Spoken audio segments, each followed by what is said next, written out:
آؤ سب اللہ کے کہنے پر ہم زندگی گزاریں، رسول کے کہنے پر زندگی گزاریں۔ دنیا یہ ختم ہونے والی ہے اور ہم سب کے مکر و فریب اللہ کے سامنے واضح ہو جائیں گے۔ جہاں کوئی بیٹھا ہے اس کا مکر اور اس کا فریب اور اس کا دجل اللہ کے سامنے بالکل واشگاف ہے۔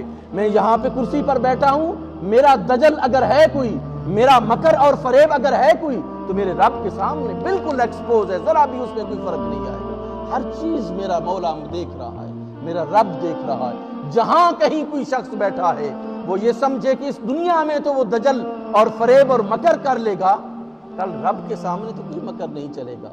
وہ تو میں اکثر کہا کرتا ہوں کہ انسان کہے گا میں نے تو یہ کام نہیں کیا، اللہ فرمائے گا اليوم نختم علی افواہہم وتکلمنا ایدیہم وتشہد ارجلہم بما کانوا، آج ہم تمہارے منہ پر مہر چپکی لگاتے ہیں، تم بات نہیں کر سکو گے۔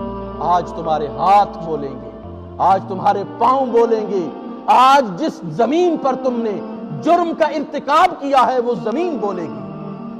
تم ہمیں اتنا کمزور سمجھتے تھے، تم یہ سمجھتے تھے کہ میں انکار کر دوں گا تو میرے جرم پر پردہ رہے گا، نہیں، میں نے زمین کو تخلیق کیا ہے۔ میں اگر تمہاری اس گوشت کے معمولی سی لوتھڑے کو اگر قوت گویائی عطا کر سکتا ہوں تو اس زمین کو کیوں نہیں کر سکتا؟ اگر تمہاری زبان بول سکتی ہے تو تمہارے ہاتھ کیوں نہیں بول سکتے؟ تمہاری زبان بول سکتی ہے تو تمہارے پاؤں کیوں نہیں بول سکتے؟ یہ بولیں گے، اپنے رب کے سامنے بولیں گے، تم لاکھ انکار کرو۔ اللہ فرماتا ہے یومئذ تحدث اخبارہا بان ربک اوحی لہا، اس دن زمین گواہی دے گی کہ تم نے اس دھرتی پر کیا کیا تھا۔ تم نے اپنی سیاست کو چمکانے کے لیے لوگوں کو دجل اور فریب کی طرف راغب کیا تھا، اپنے علم کی دھاک بٹھانے کے لیے لوگوں کو دجل اور فریب کی طرف راغب کیا تھا، یا میرے نام کی بلندی کے لیے کیا تھا، میرے رسول کے کلمے کو بلند کرنے کے لیے؟ یہ سب کچھ سامنے آ جائے گا۔